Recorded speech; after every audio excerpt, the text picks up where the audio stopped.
I always wondered how it happened. All throughout Asia, how did so many of the great Buddhist civilizations just simply vanish?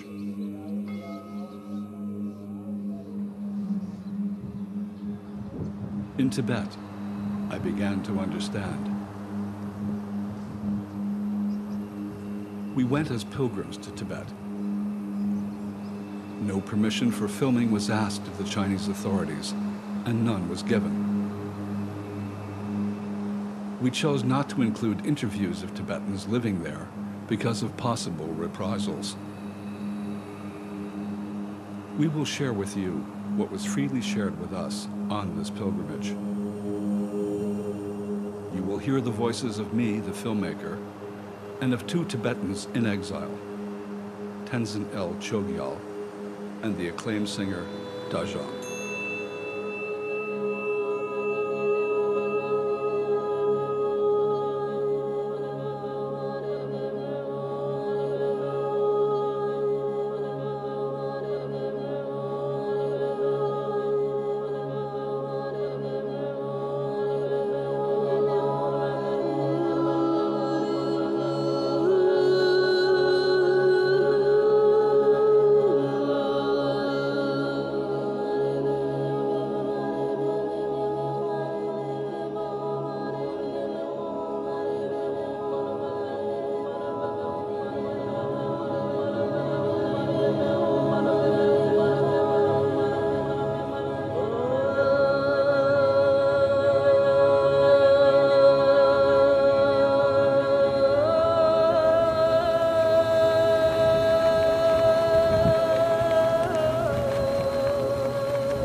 Vajra is a Sanskrit word, the thunderbolt of illumination flashing from the vastness of an open sky.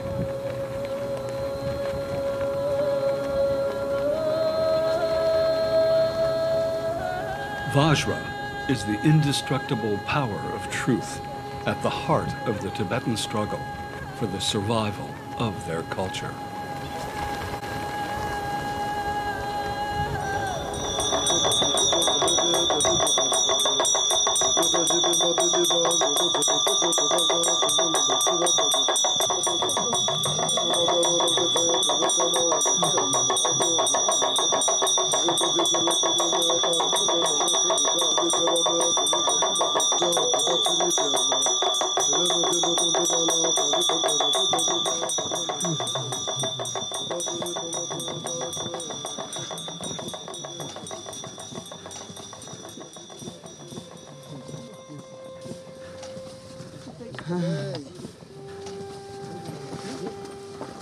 Spread over a mountainside at nearly 15,000 feet, Ganden Monastery was built in 1409 and was one of Tibet's greatest centers of learning. I first encountered Tibetan Buddhism on Yatra in India 35 years ago. This ancient faith astonished me with the relevance of its concepts for modern times.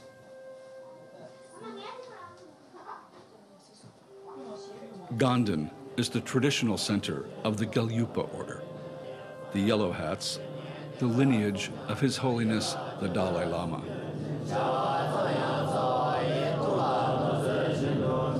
The monasteries of Tibet held vast libraries of writings on the science of the mind and compassion of the heart.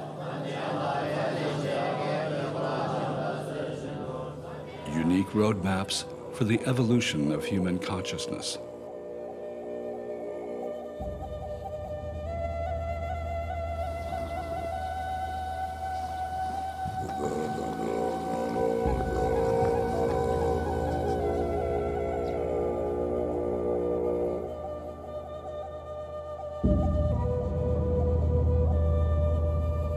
This revered place of learning was, by force, abandoned after the Chinese Communist takeover and later was destroyed.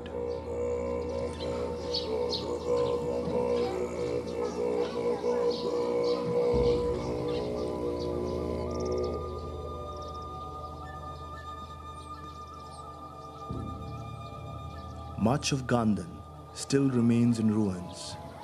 Yet, in recent decades, some of the monks who had fled returned and began rebuilding it.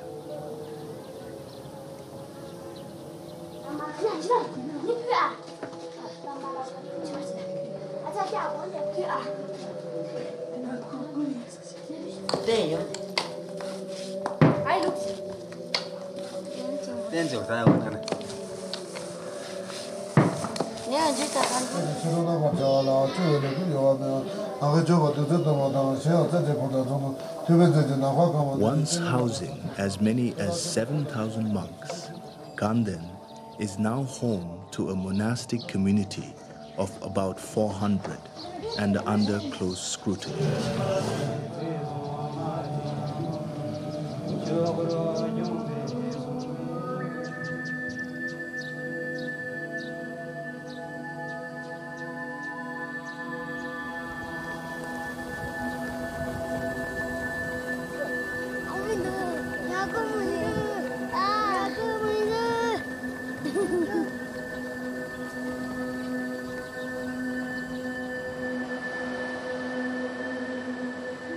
The journey from Ganden to the capital of Tibet, the legendary city of Lhasa, takes about 2 hours.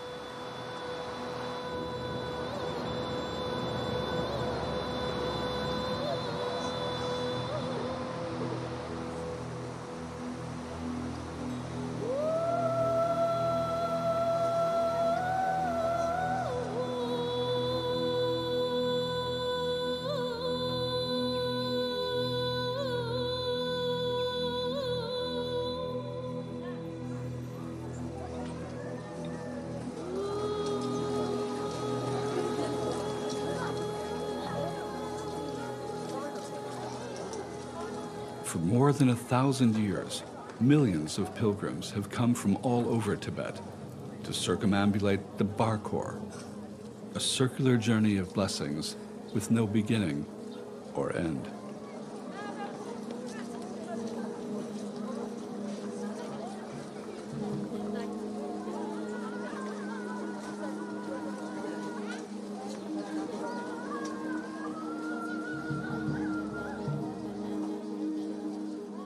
It follows the perimeter of the most revered temple in Tibet, the Jokhang and its environs.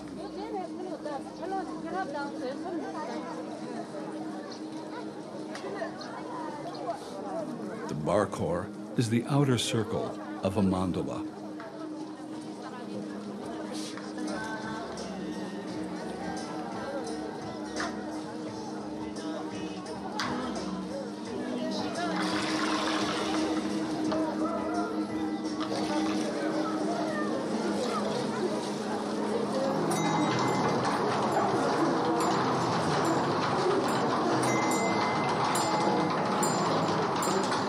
Prayer wheels are filled with sacred mantras.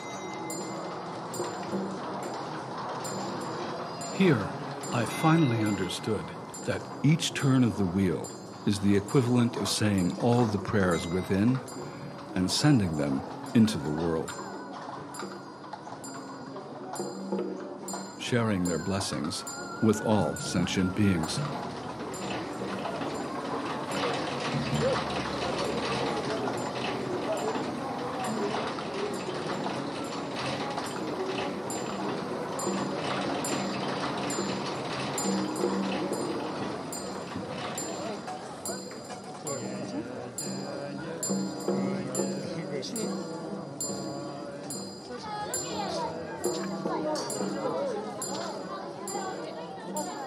As a touchstone to the painful puzzle of life in Tibet, a statue of Gautama Buddha is sold alongside one of the communist dictator, Mao Zedong. Behind them is Manjushri, holding the flaming sword of wisdom that cuts through delusion.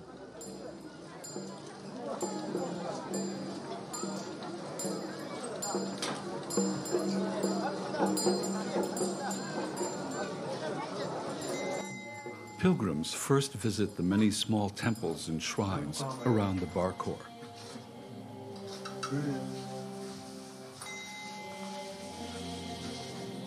Offerings of money represent a real sacrifice and are celebrated as spiritual generosity.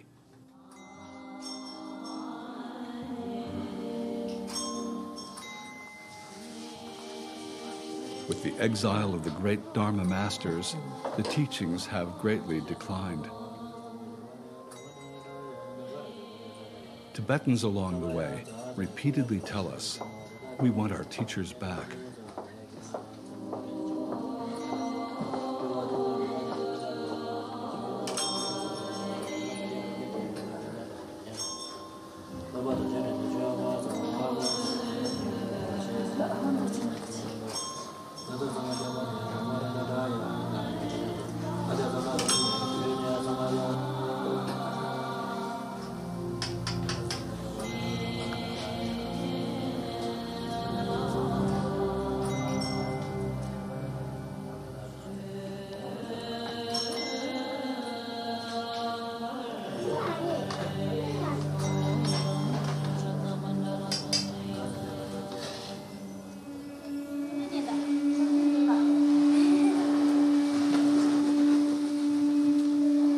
Throughout Tibet are images of Padmasambhava,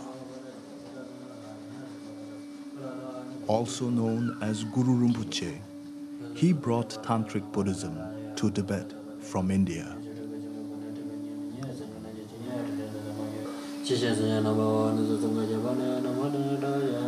It was he who composed the Tibetan Book of the Dead.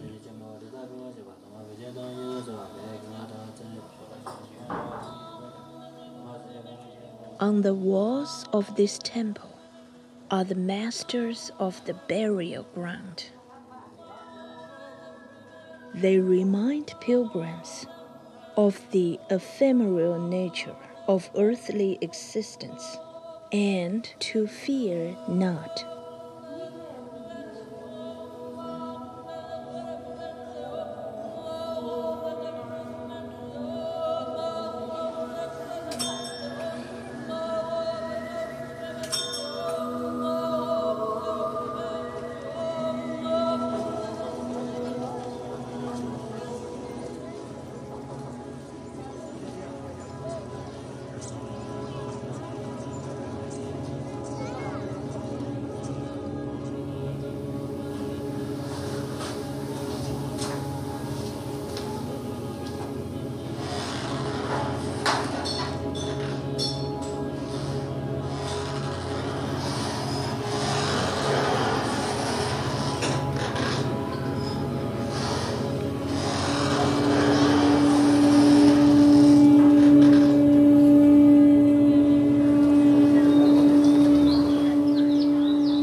The Chokhang is the most revered temple in all of Tibet.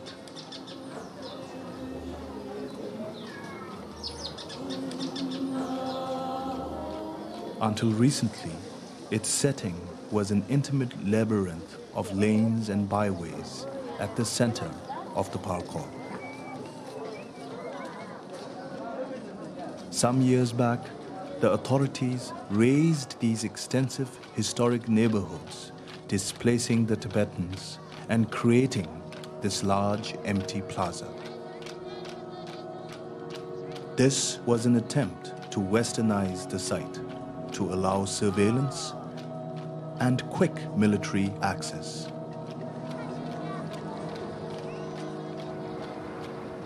Lhasa is the capital of Tibet. Yet more than half of its population is now transplanted Han Chinese.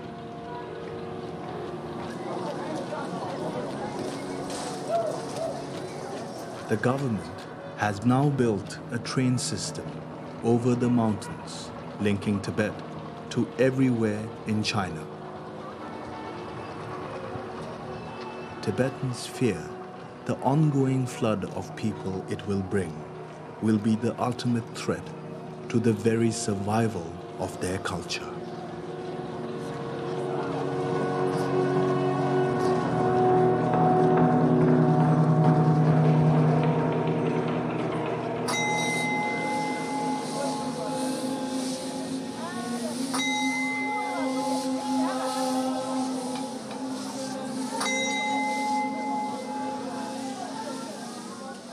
Yet one can still witness the true devotion Tibetans feel for their beloved Chokang Temple and the legendary Cho Buddha inside.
Within the outer walls of the Jokang complex, pilgrims walk this next circle of the mandala around the temple. This is a timeless practice I also witnessed in India and throughout Southeast Asia.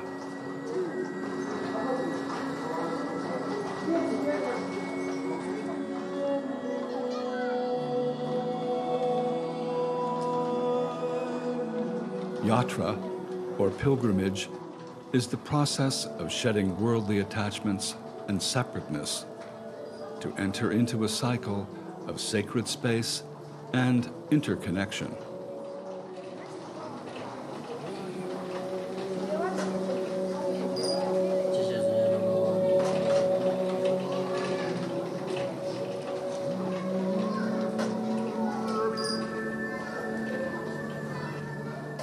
Entering into the Jokang Temple, we step into 1,500 years of continuous worship by the Tibetan Buddhist community.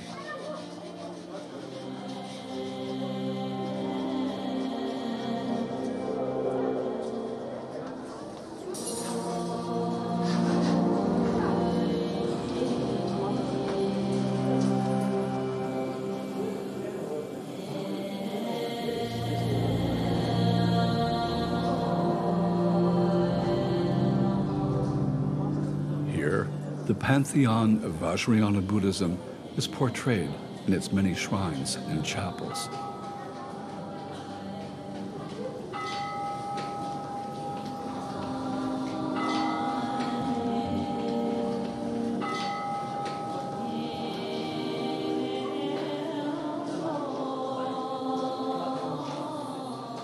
Avalokiteshvara is the great bodhisattva of compassion.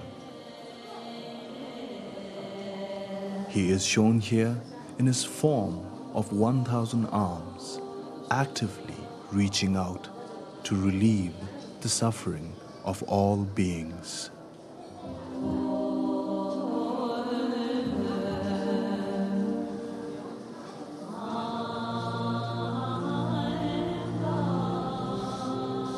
For Tibetans, the Dalai Lama is a human incarnation of Avalokiteshvara.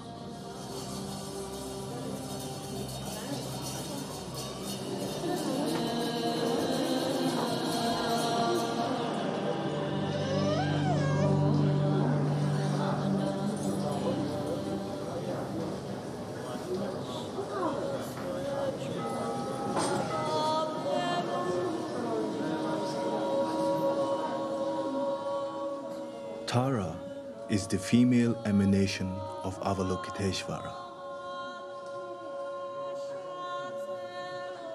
As the miraculous fulfiller of hopes and the dispeller of fears, Tara is the savioress of Tibet.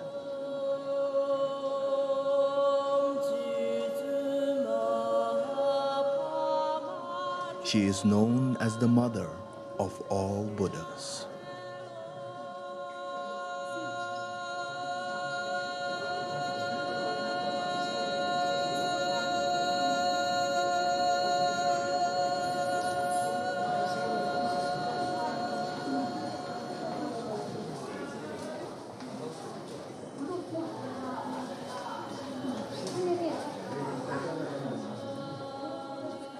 Maitreya is the future Buddha, the one who is coming.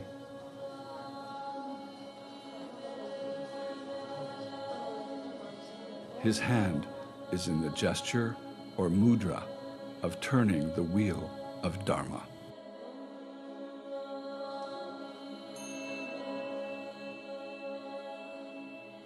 He represents an unbroken lineage of Buddhas through time, appearing in the world to reveal the path to enlightenment.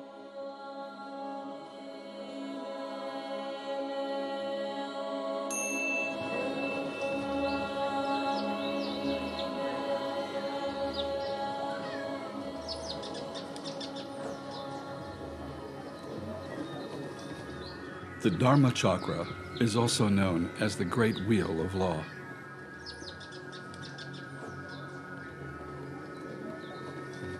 At its very center are the three jewels of Buddhism: the Buddha, the Dharma, and the Sangha.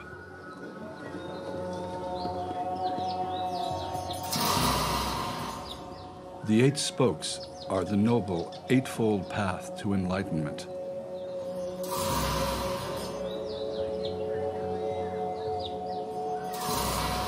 The Dharma Chakra is also a classic mandala form, with its inner truth radiating out in all directions.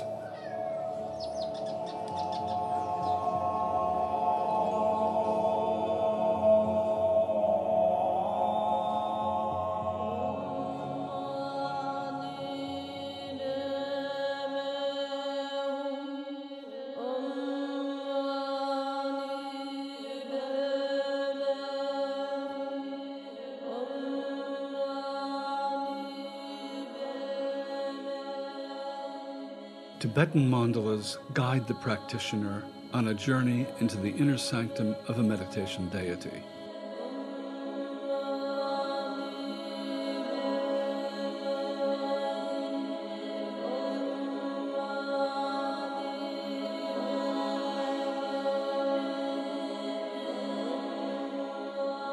The mandala is a luminous mirror, inspiring one to see the sacred space within and the circular unity without.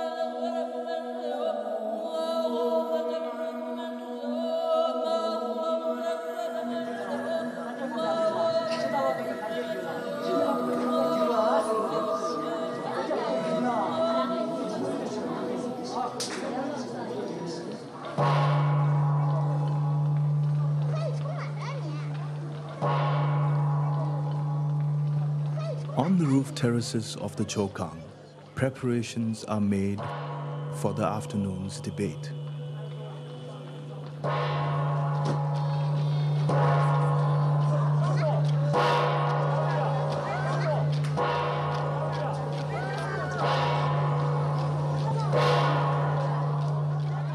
A young monk vigorously defends a traditional point of view against all who challenge his understanding.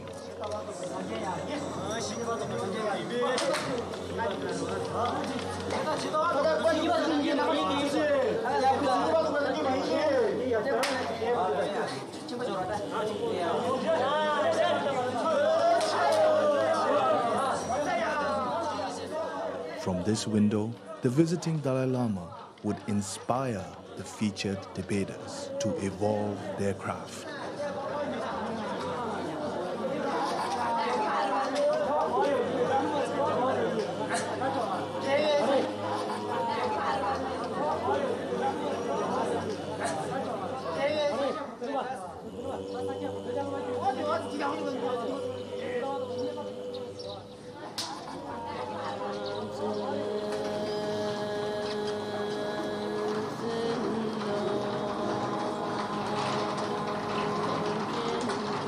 Deep in the old Tibetan precinct, we visit the Ani Sangkung Nunnery. Tibetan nunneries have been active centers of protest, calling for greater religious freedoms.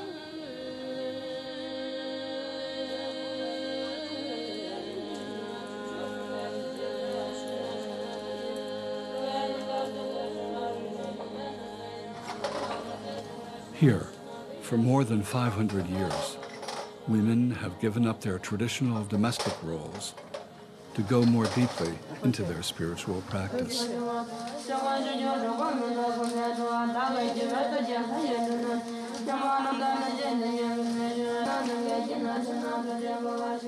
These young nuns, as part of their daily spiritual practice, prepare the prayers that go into prayer wheels.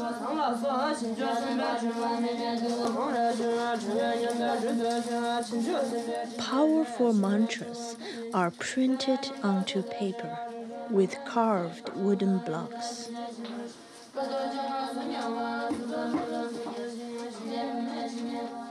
They're cut into strips, rolled up, wrapped in cloth, and sealed, ready to be placed on a spindle that goes inside a prayer wheel.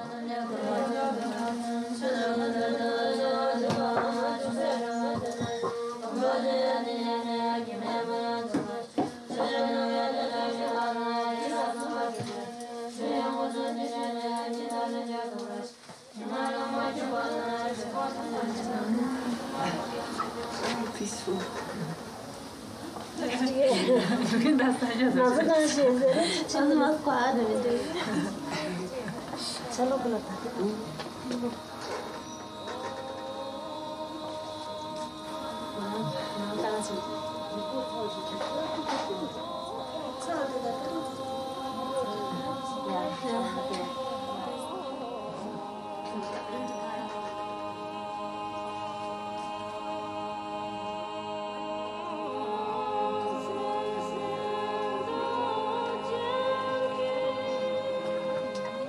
In Vajrayana Buddhism, wisdom is understood to be the female energy. Tibetan scriptures say that women who practice diligently may realize full enlightenment more quickly than men.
The Chokang interiors were completely desecrated by the Red Guards during the Chinese Cultural Revolution.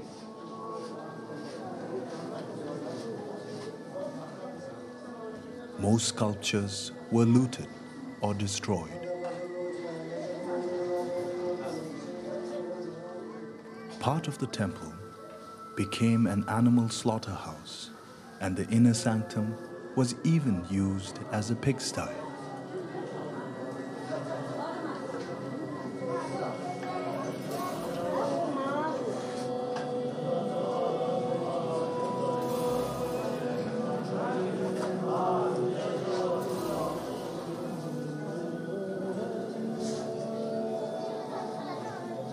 With the liberalization policies in China of the 1980s, restoration of what was seen as Chinese national treasures began.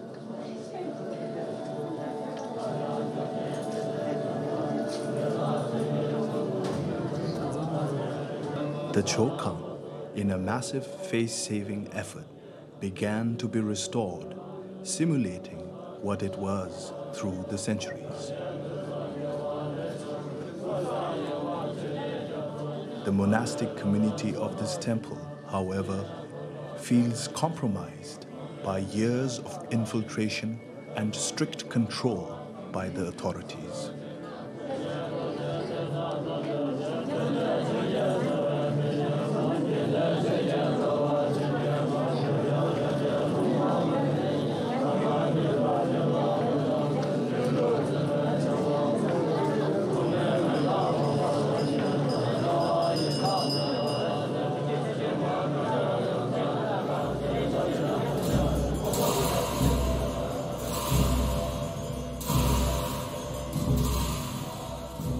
A unique aspect of Vajrayana Buddhism is how it actively works with darkness and negativity, transforming them into luminous wisdom.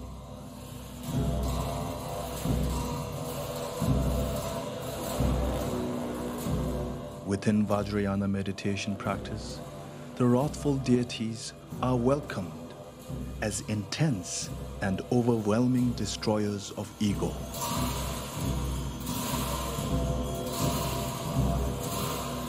Opening to the wrathful deities becomes a way to face the deepest fears of one's subconscious and to become free of them.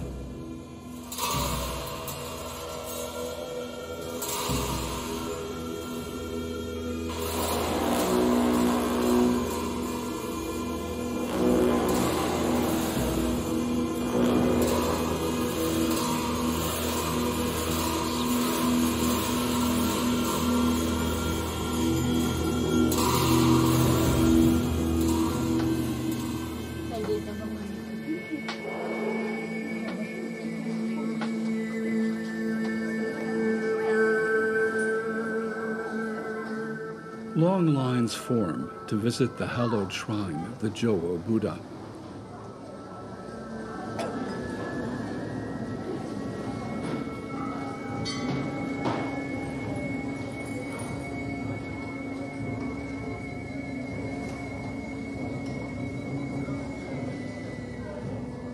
Moving toward the center of this sacred mandala, we feel privileged to share in this auspicious ritual.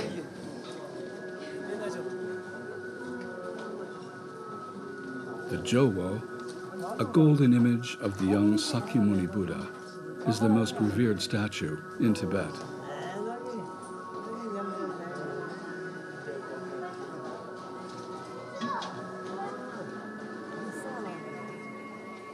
He has looked out over this land for nearly 1,200 years.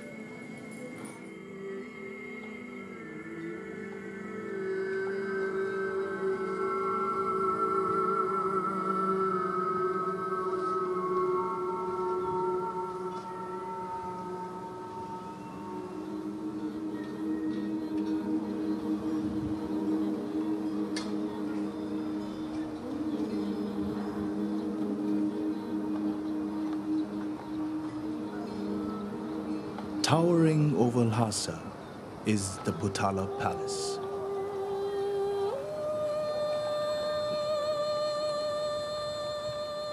This marvel of Asian architecture is the home of the reincarnated leaders of this faith, the Dalai Lamas. His Holiness, the 14th Dalai Lama, inherited a theocracy that had become corrupted.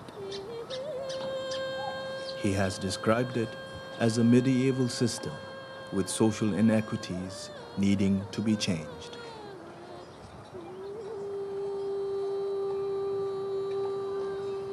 The Potala interior, once a splendid and sacred shrine, is now like a musty mausoleum.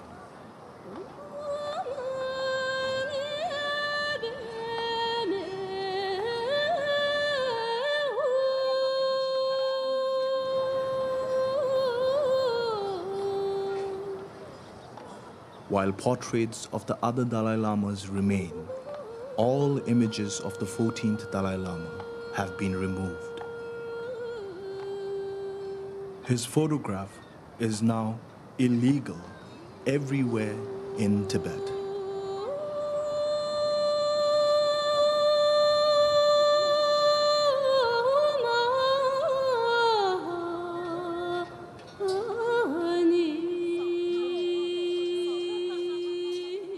For Tibetans, the Dalai Lama is our living Buddha on this earth. And without him, there is only darkness.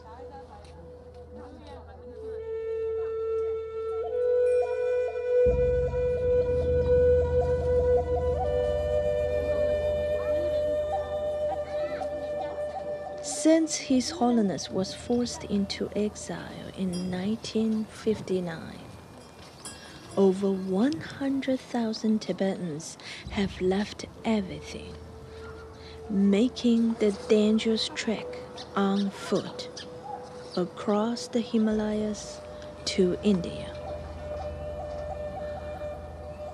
For many, to stay behind meant being imprisoned, tortured, or murdered for their beliefs.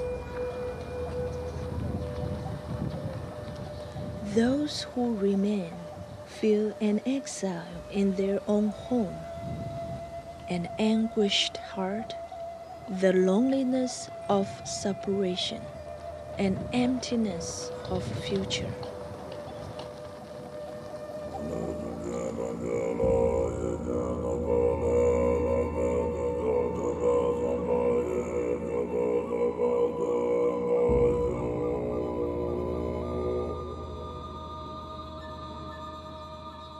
On the roof of the Potala, open to the limitless sky, one feels a sudden release from the impotent ideologies that can bind the hands but not the heart.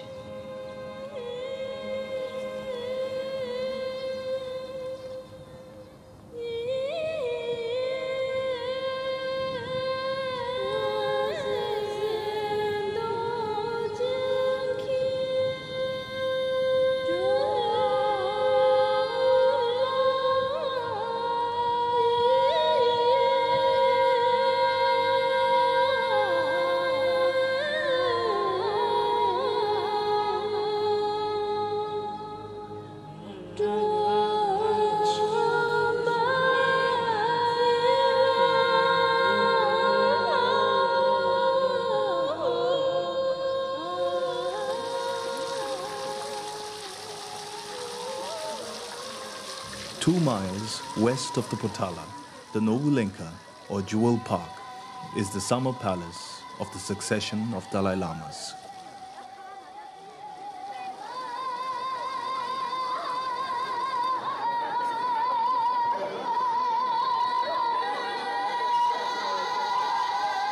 Held every year throughout the centuries, this is the time of the Tibetan Opera Festival.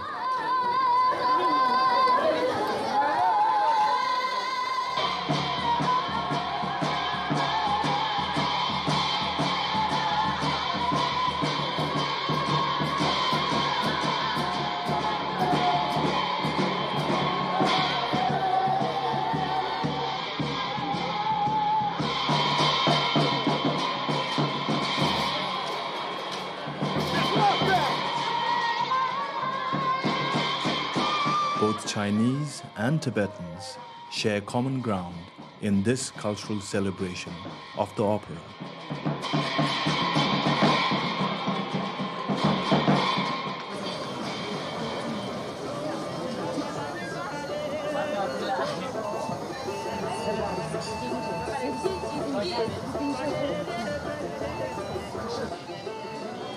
Temporary pavilions are created on the park grounds for feasting, singing, and simple games of chance.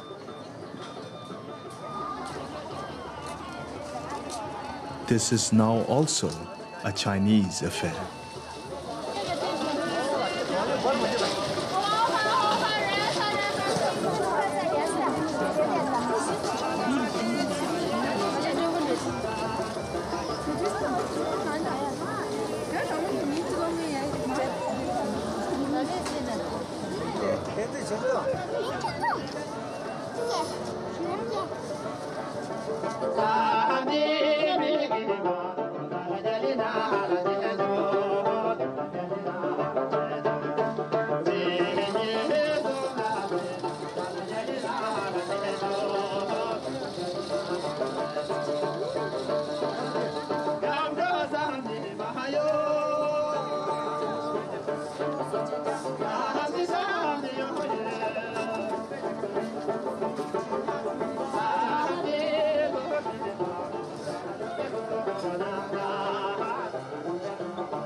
Before 1949, China was the largest Buddhist nation in the world, with a monastic community of over 20 million monks and nuns.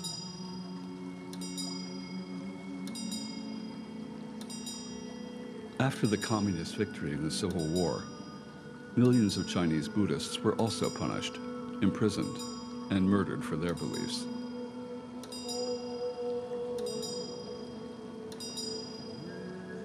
All forms of religion were outlawed, and Buddhism all but disappeared in China.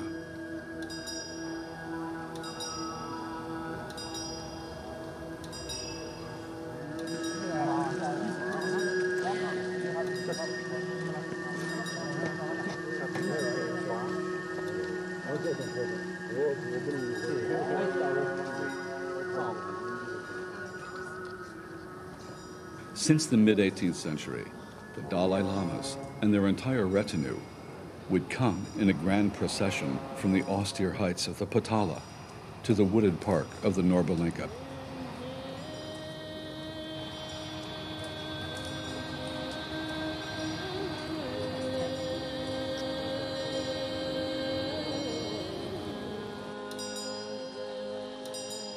Each Dalai Lama came to this jewel park to meditate and enjoy the pleasures of nature.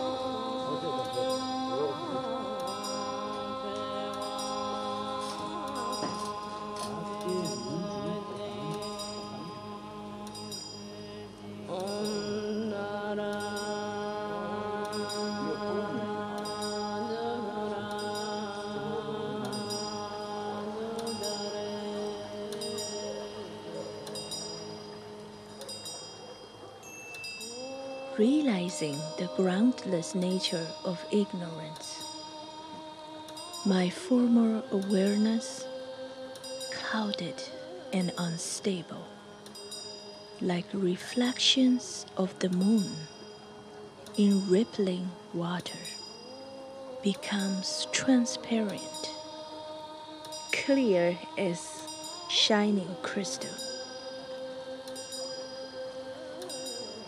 From the 100,000 songs of Milarepa.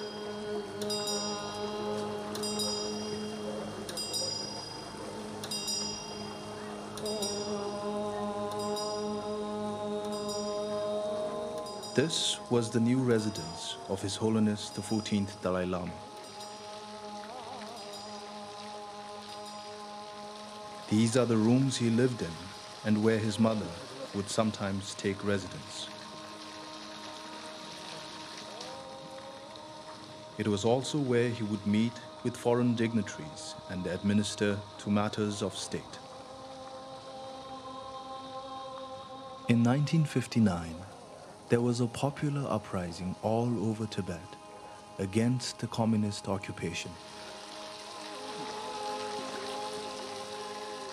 His Holiness was in imminent danger of death or imprisonment by the Chinese authorities. Over 30,000 Tibetans came here to Nobulinka to protect him, putting their bodies between him and the Chinese army.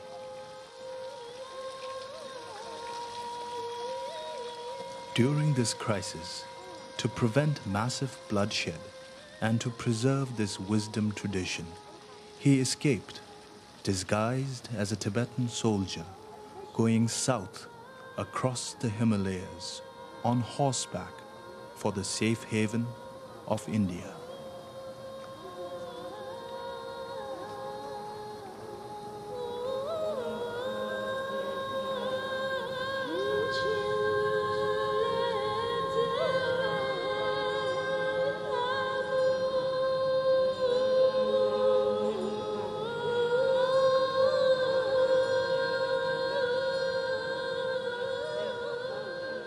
The exuberance of the Tibetan summer in full bloom signals cycles of natural return.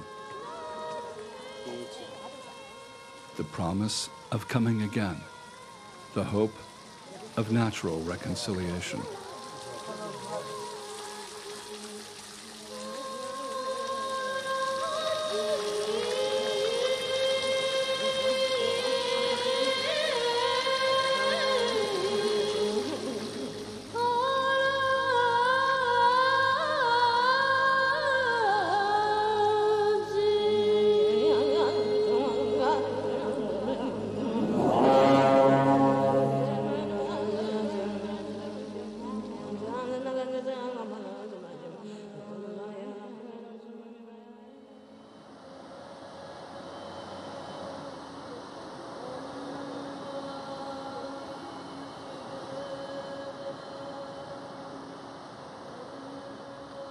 Our journey west from Lhasa to Gyantse takes about 6 hours and goes through a mountain pass of over 17,000 feet.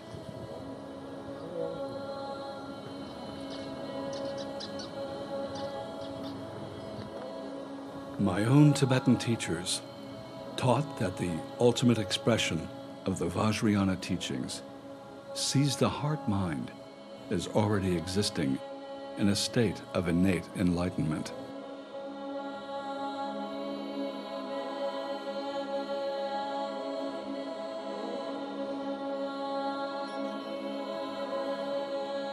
This panoramic awareness is supported by deep meditation practice grounded in everyday life.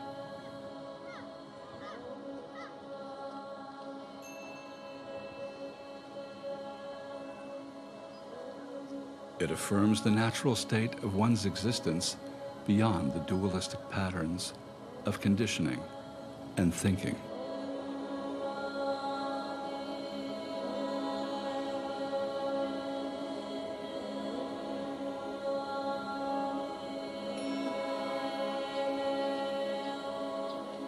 Elevate your experience and remain wide open like the sky.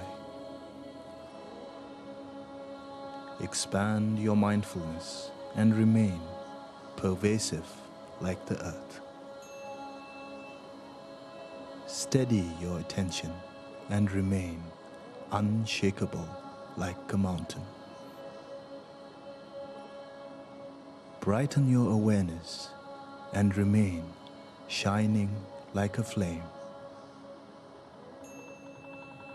Clear your thought-free wakefulness and remain lucid like a crystal. Thakpo Tashi Namgyal, a 16th century Tibetan Buddhist master.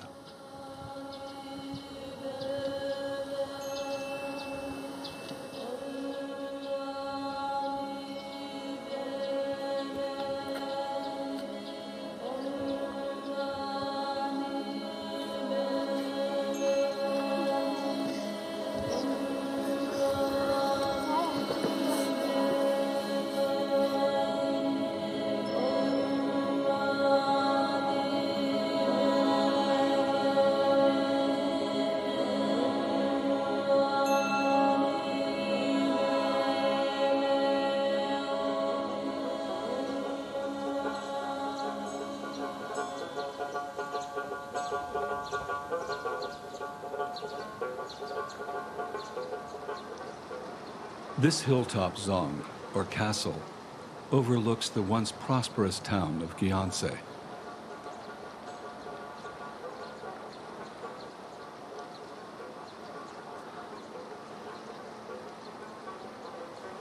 One of the greatest cultural treasures of Tibet, the Gyeongse Kumbum, was created in 1439 and is one of the few great sites remaining intact. The Chinese premier Zhou Enlai commanded the rampaging Red Guards to spare it from imminent destruction.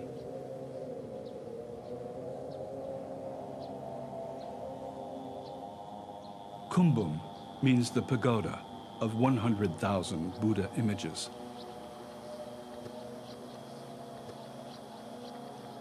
This is a colossal, three-dimensional mandala, transporting us into celestial realms of the Vajrayana.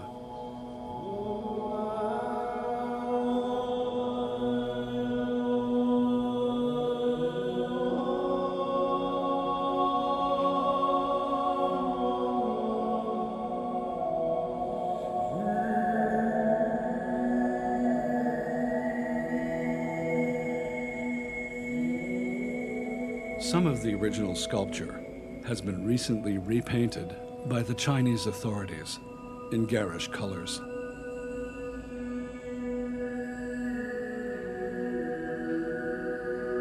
The wall paintings, however, are untouched and show the remarkable synthesis of Nepali, Indian, and Chinese painting styles, so unique to Tibetan art.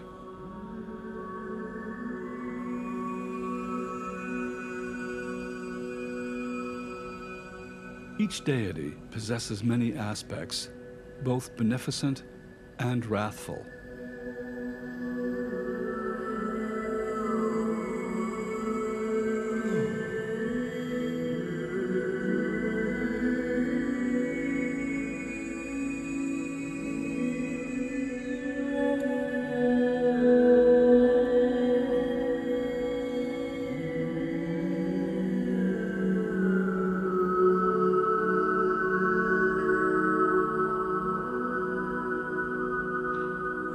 The elaborate ornamentation of Tibetan temples is in extreme contrast to the austerity of the landscape.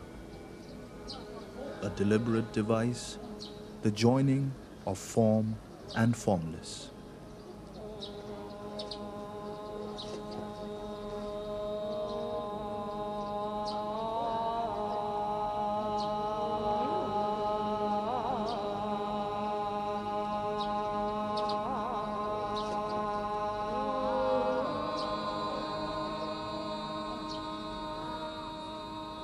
The manifestations of Tara are innumerable,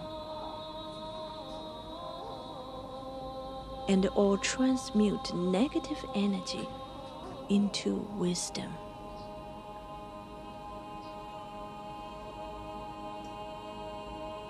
After Tara took the Bodhisattva vow to relieve the suffering of all beings, she took a second vow to work for others forever in the form of a woman. Tara remains eternally a female Buddha.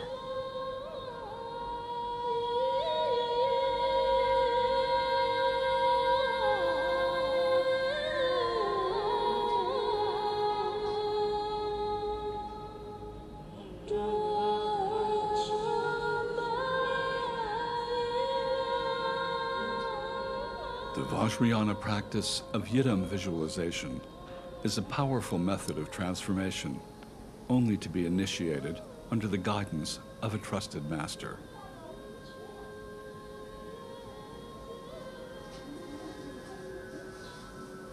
In this elaborate practice, the meditator visualizes every detail of a celestial being.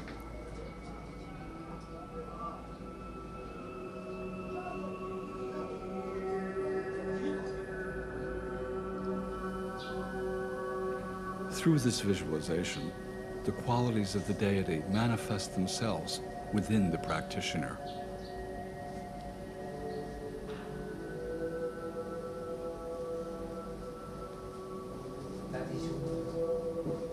Without qualified teachers, this essential practice is now being lost in Tibet.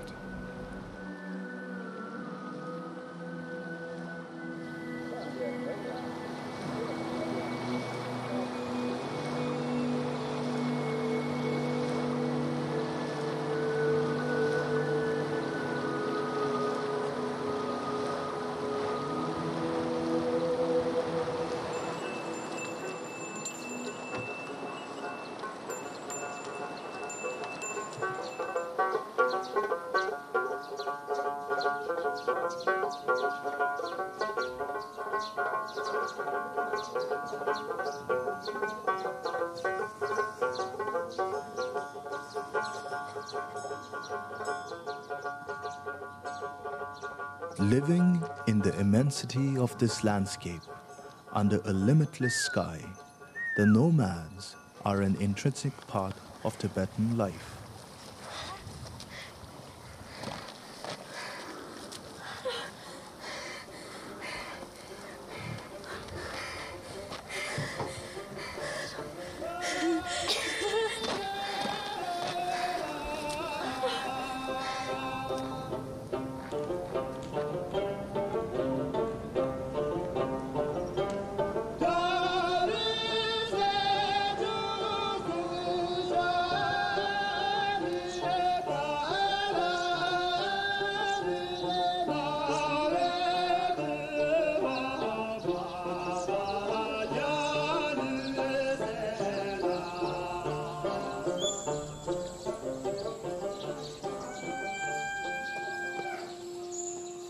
Shalu Monastery is home to some of Tibet's greatest paintings, many rarely seen.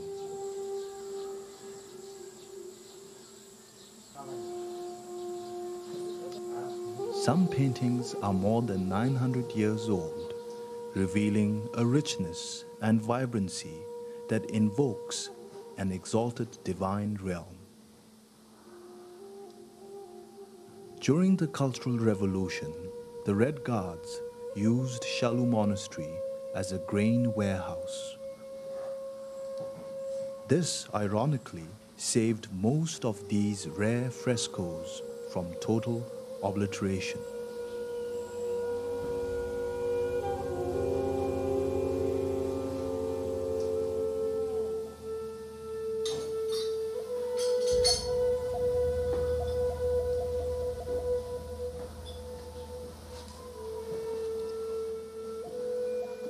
In Buddhism, human failings are worked upon until they are transformed and become aspects of one's inherent wisdom.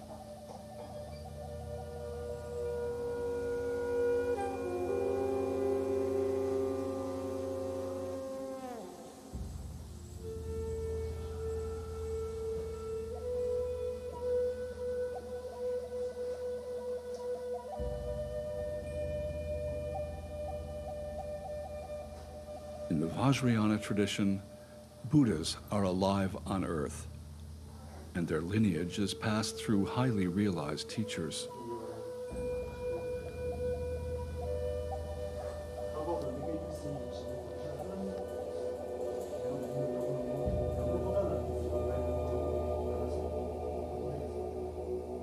To take teachings from these masters, to receive their blessings, and partake in their living presence is a vital part of this tradition.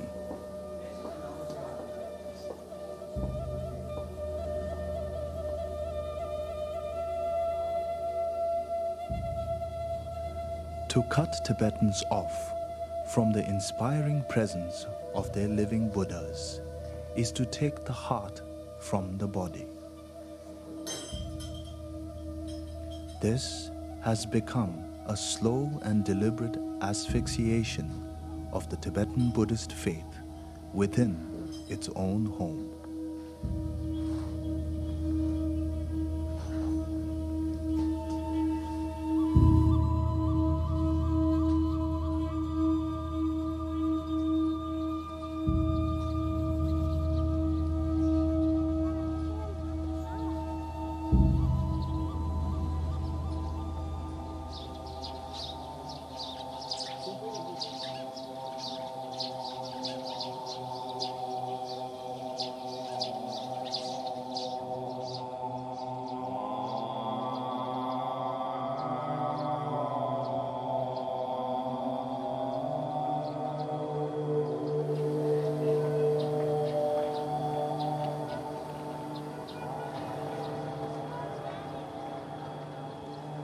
Shigatse is the second largest city in Tibet.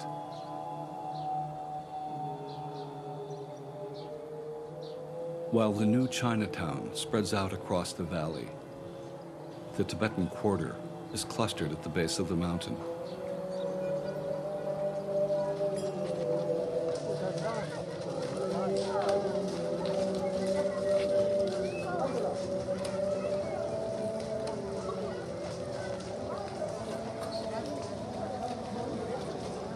At the heart of the Tibetan quarter is Tashi Lumpo Monastery, the traditional home of the Panchen Lama, the highest spiritual leader after the Dalai Lama.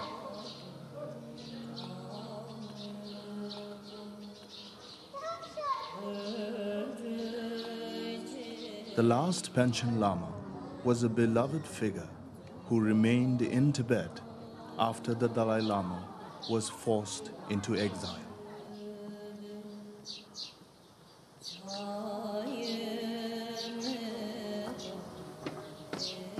Trying to work within the system imposed by the Chinese government, he fought for religious freedom, education, and the preservation of the Tibetan language.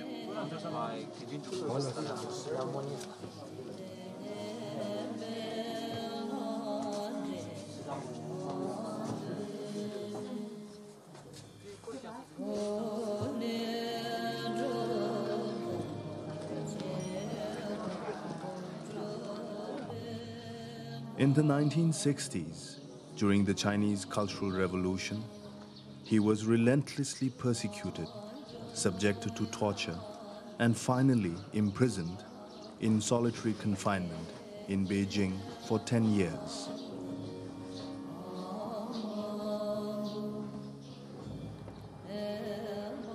In 1989, the Panchen Lama was allowed to return here to his monastery for the largest gathering of spiritual leaders in 30 years. He publicly called for the exiled Dalai Lama to be able to share with him in making policy decisions for Tibet, and criticized the failings of the Chinese leadership. A few days later, he was stricken by a mysterious illness and died at 50 years old. Many believe he was poisoned.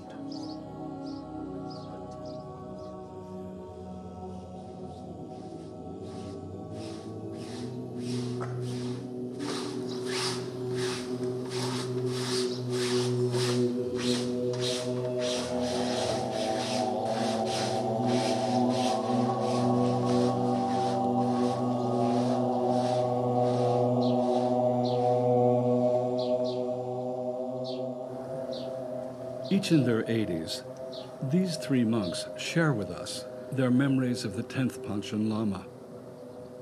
They knew him as a playful, gifted boy who was their spiritual master.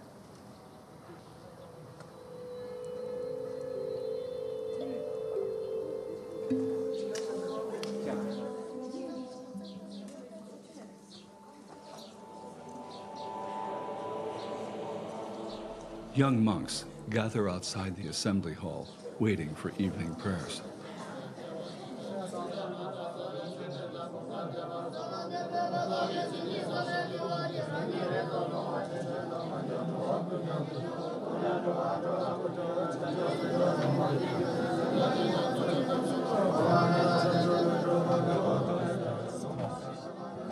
Churning yak butter tea for this evening's gathering, these young monks take turns serving each other.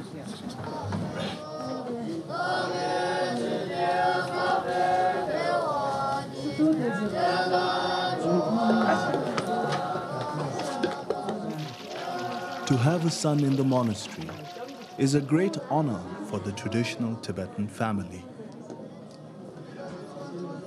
The life of a novice monk is disciplined, focused, and demanding.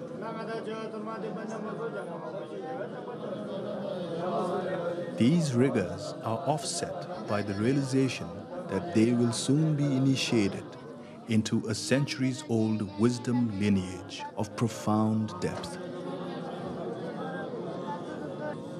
This aspiration is now being undermined at Tashilhunpo, as this ancient monastery is now in the full control of government overseers and their hand-picked monastic officers.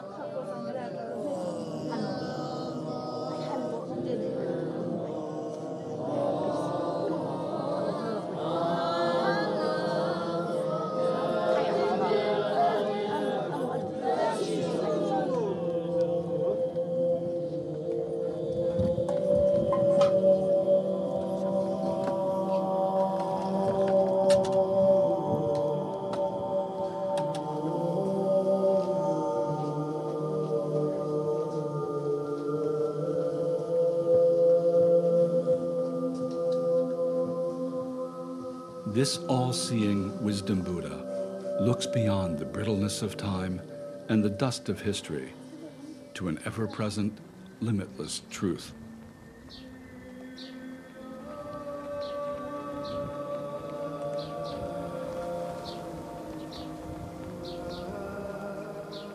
In this tradition, the highest lamas are intentionally reborn again to continue their teachings. Some years after his death, the teacher is sought by his closest disciples, living as a young boy.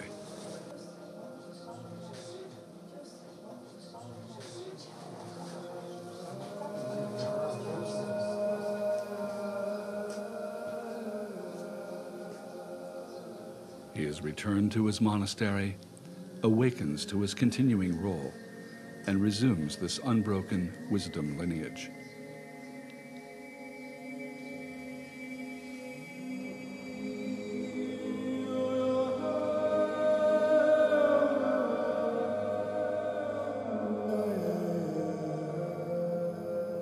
After the death of the old Panchen Lama, the Dalai Lama traditionally instructs the search committee where the new Panchen Lama will be found. In 1995, His Holiness the Dalai Lama announced that the 11th Panchen Lama had been discovered as the 6-year-old son of poor nomadic herders in western Tibet. Shortly after the announcement of his discovery, communist cadres swooped down on the family's encampment and spirited them by plane to Beijing.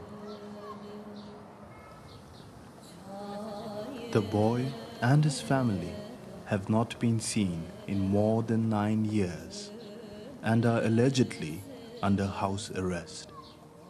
He is the world's youngest political prisoner.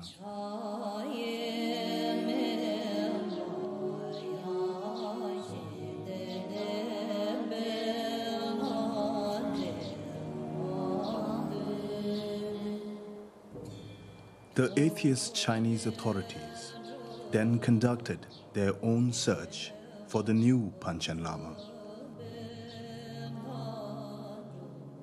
The communist leaders enthroned another 6-year-old boy in the role of the second highest Lama in Vajrayana Buddhism. They ordered pictures of him to be prominently displayed on the altars of temples all over Tibet. The Panchen Lama leads the search committee for the new Dalai Lama after the death of the old.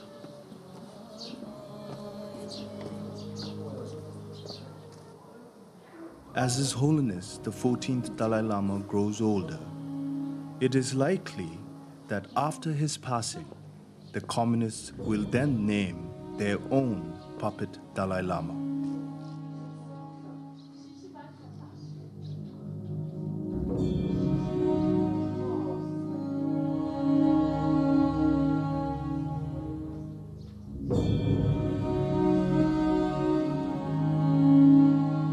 His Holiness has said he may not reincarnate at all, but that if he does, it will not be in Tibet.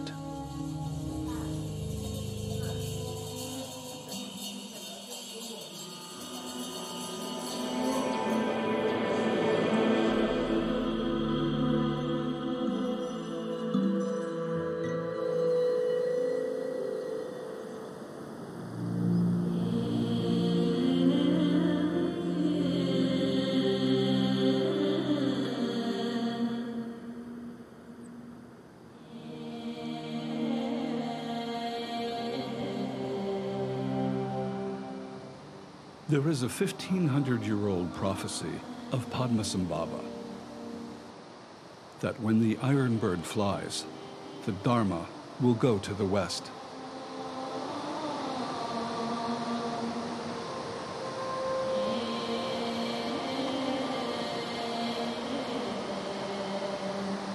The decades-long assault on this great spiritual tradition has created a diaspora of Tibetans from their mountain homeland.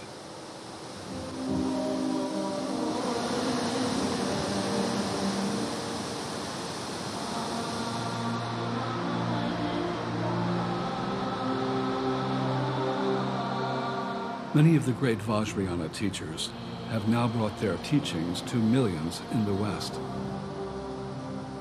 This is how I met my Tibetan teachers 35 years ago.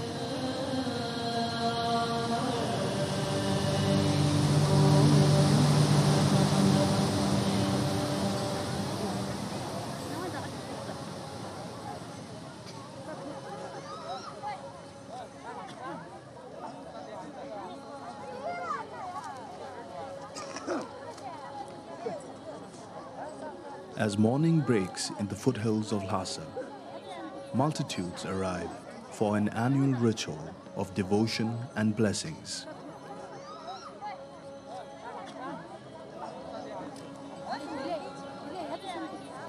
Pilgrims from many Buddhist groups have come here to celebrate.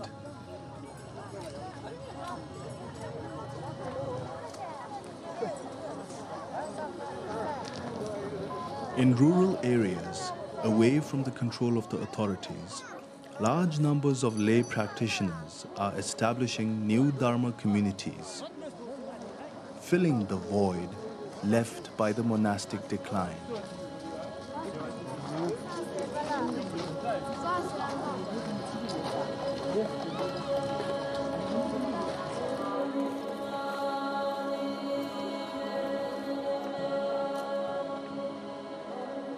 At the end of their summer rains retreat, the monks of Drepung Monastery unfurl a gigantic tanka, a colorful scroll image of Sakyamuni Buddha that covers a mountainside.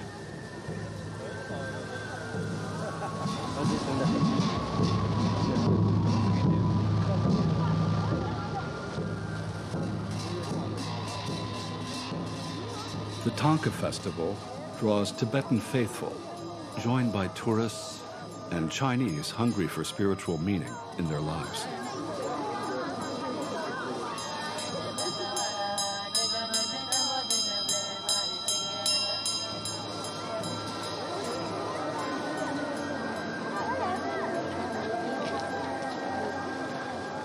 Pilgrims buy fragrant offerings to burn in the offering fires all along the mountain.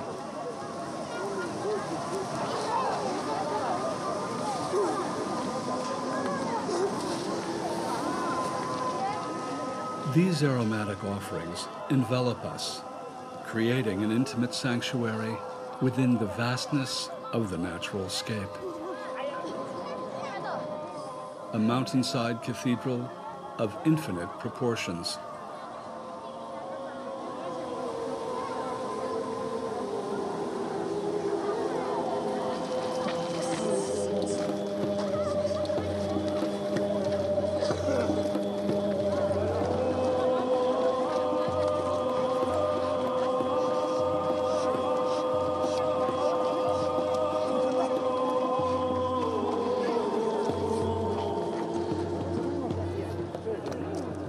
Carrying white katas, or prayer scarves, as offerings. Up and up, higher and higher on the mountain, we move closer to the floating Buddha.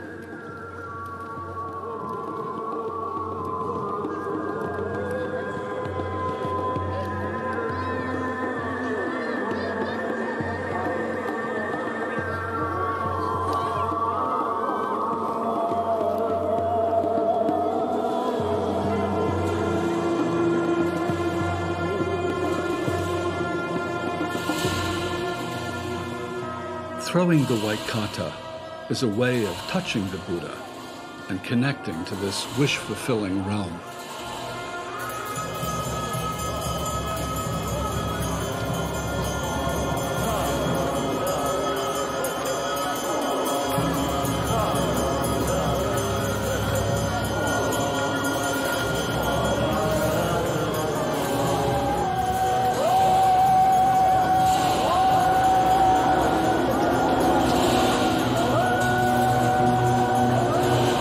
Cascades of knotted katas roll down the tanka.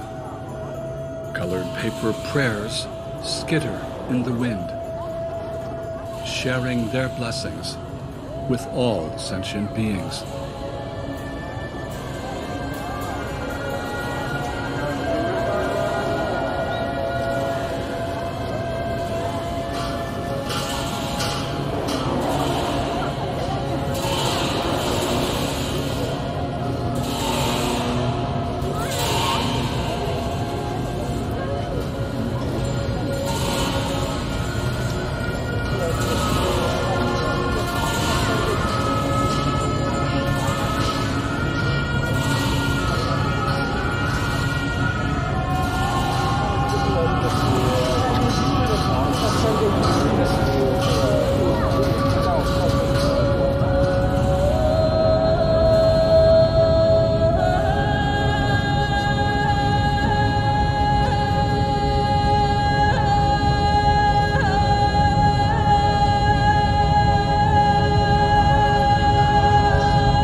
With every mantra,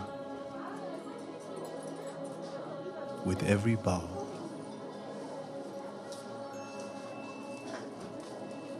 with every lamp, these pilgrims share this empowering ritual,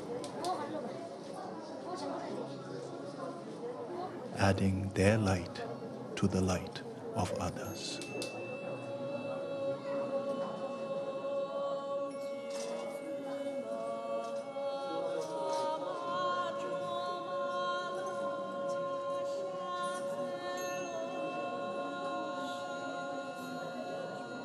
The Sangha of Tibet, this noble community of truth, holds to a luminous faith.